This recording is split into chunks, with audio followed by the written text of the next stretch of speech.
Okay, hi, I'm Amy Anderson, and I will be doing the PR dilemma, and I'll be starting with the background. The background is Nancy is a public relations officer. She works at the National Steel Corporation. She's a single mom, and she has two high school students. The NSC plant decides to shut down the Jonesville plant, and Jonesville has a 20,000 population. There are few job opportunities, and 3,000 of the 20,000 work at the NSC plant. So that's one of the major jobs, and it's located like 80 miles out of a huge city, so people can't really find jobs. They'll have to move their family. And so actually even Nancy's own family member works there. Her sister's husband, Frank, is a foreman, and he works at the NSC plant. At the board meeting, they decided to close it, and they can't tell anyone. They told everyone they can't tell anyone about the plant closing. And then they promised that they're going to get jobs for people in the Jonesville plant. And then NSC reminds Nancy that they gave her a good job opportunity, especially after her husband died. And then according to the National Steel Corporation Wikipedia page, the reason that many of the plants are closing because it's cheaper to import steel than actually produce it, and NSC would have to update all their furnaces and blasters, and that would be about $10 million. So they just think it's a lot cheaper to close the plant. And then the next part would be the audiences affected. It would obviously be Nancy. She'd be affected by it because, like her family, she has loyalty to the NSC to keep this private. However, her sister's family will be completely ruined when they find out that Frank is losing his job. Nancy could lose her relationship with her sister, and she needs that relationship since her husband died. Nancy has two children who are about to go to college, and she needs this job since she's a single parent. Jonesville would be obviously affected because the town is completely centered on this plant, and the town will probably be abandoned once people can't find jobs. Another economy down the drain in America. Obviously, Frank would be affected because as a foreman at the NSC plant, he would lose his job and probably his confidence. And then they might lose the house and have to move away, and then he'd feel betrayed by Nancy because she didn't warn him. Elizabeth would be affected because she's her sister, and she would feel betrayed by Nancy, and will probably have to start working full-time and spend time away from her own family, may even have to move.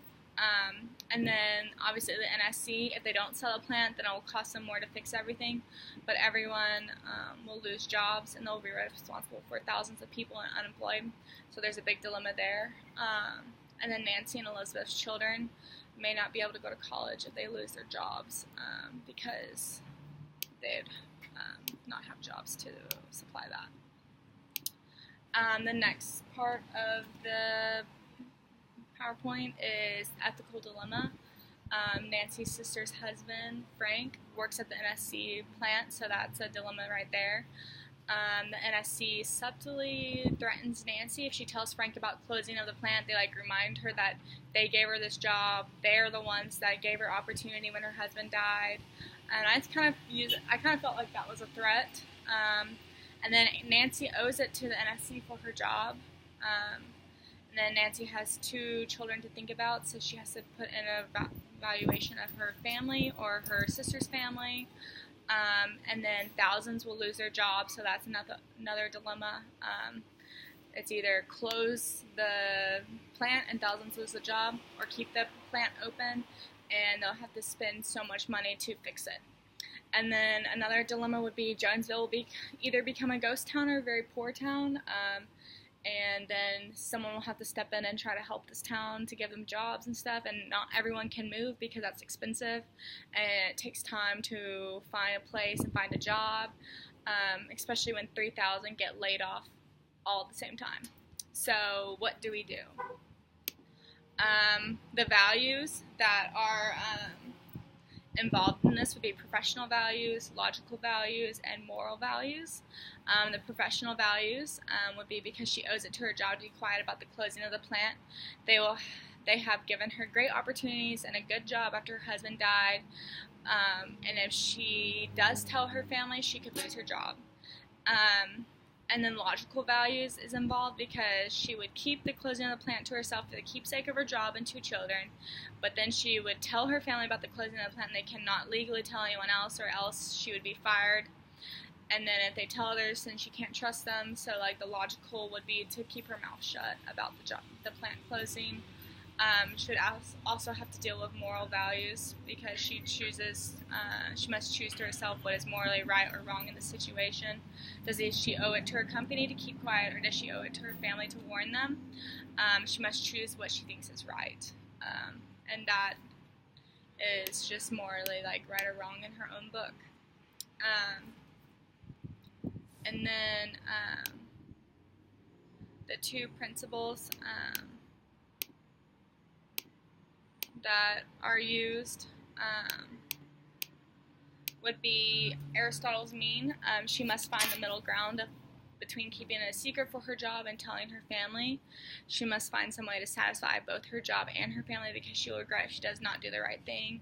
And then the emotion of her family losing their jobs and the desire to keep her job or at work, her between that, what her decision will be. And then the other one would be Kant's categorical imperative. Nancy must do whatever one can do under these circumstances. If she should not tell people about the plant closing, then she should not tell anyone. However, she must follow her conscience, and if her conscience tells her that she must tell her family, then she must do that and face the consequences that will happen if she does. She needs to decide which one's the greater consequence, because, I mean, if she tells her family that the plant's closing, then how, and then that gets leaked out, and that could cause a lot of issues because then NSC could have a lot more trouble to deal with than just their plant closing. But if she tells people about the plant closing, then it could save them finding jobs faster than waiting to be laid off and hoping that NSC would find them jobs, because I don't think the NSC could supply 3,000 jobs easily for people who are laid off, especially if they're not in the within their professional ability. They would have to put resources in teaching them, educating them, making them learn about what to do. And then the media that's involved would probably be newspapers, television, radio news, and even people's own social medias. The local newspapers will probably announce the closing of the plant first, and if it gets big enough, then probably newspapers from surrounding towns will cover the closing of the plant and what will happen to the people when it does. And that could be good publicity or bad publicity. Bad publicity because they're another big company that's being a sellout to importing products from countries because it's inexpensive, and then it just becomes a nationwide problem, and they could just lose their company at that problem. Then television, it will probably interview workers from the plant, and they'll film rallies that people host to stop the closing if there are any. They'll probably keep a daily status about the plant and what will happen to people. And then that could really pull people's emotions across the nation. That could be good for the people that are losing their jobs, because people could feel for them and provide them jobs. And then it could just help get the knowledge out there that this is happening, and it could stop NSC from closing. Then radio news will probably be the last one to know about the closing of the plant. However, they'll have the longest rants about the plant closing, how upset they are, because I feel like radios, they always rant a lot and expect people to listen. However, according to journalism.org, there are different types of media, and I've just listed about 3 of them. The newest media would be social media, which a lot of people are starting to use nowadays because it's a faster, easier, more catchy way to get information out. And that would be involved with a lot of people posting to their own social media the hurt and distrust of people that when they lost their jobs, and then that can go viral. And then the social media of like of a job of actual NSC Corporation could better explain what's happening and lead people to their site and what they're going to do about it, and that would just be able to give them maybe better publicity than just letting the newspapers deal with it, because they're in control of what's being said and what's being taken to the public.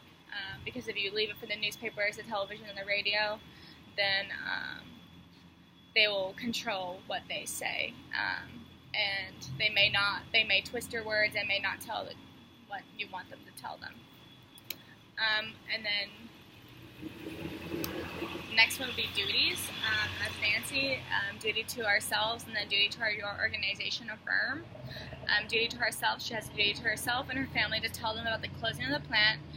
She must put her family before anyone else, if that's her value. Duty to our organization or firm, she made a commitment to her job and signed a contract, so she must obey the instructions of her company, even if it means not helping her family. The plant is going to close anyway, so how does it help to warn her family about it? It probably won't do much good, because then everyone will be fired. And she would be fired, and she wouldn't be able to help her family at all. According to PRSA, we owe the public truthfulness of the event, and we owe it to ourselves to tell the truth to people, especially if a company is trying to hide something. I mean, if the NSC is trying to hide closing of their plant, then Nancy should come out and tell the public if that's what she thinks is the right thing to do to help people, or she can choose to be quiet. Another thing, according to the PSRA Code of Ethics of conflict of interest, we must act in the best interest of the client or employer, even supporting the member's personal interests. So if leaking information, even to our family, would destroy the company, then we must keep the information to ourselves, even if it would hurt our personal interests, because, I mean, she did legally sign this contract, and she must obey it. That's not fair, but she knew what she was signing up for when she did. And then the last part would be the decision. My decision would not to be to tell my sister or husband about the plant closing. I signed a contract legally with my company to keep things discussed within the privacy of my business. I don't have the right to tell people about the closing unless I quit my job. Oh, I'm sorry. Frank will find another job, and my sister can work full-time as a real estate agent. I work for full-time, and it doesn't affect my relationship with my kids at all. It'll be hard at first for them to grow accustomed to the changes, but I'll be there every step of the way. It's family. They understand. They forgive you. It's not fair that she has to be put in this position at all, but it's the way it's got to be. And if she wants to tell her family, then she should quit her job, because I don't think you can really find a middle ground that satisfies both without compromising something. And it honestly just depends on what her values are. I would personally keep the job because, I mean, my sister, Elizabeth, if I was Nancy, could full-time be a real estate agent, and many people make it work, and until her husband finds another job, and things happen in life, and we all have to grow accustomed to them and get used to it. And then that's pretty much it.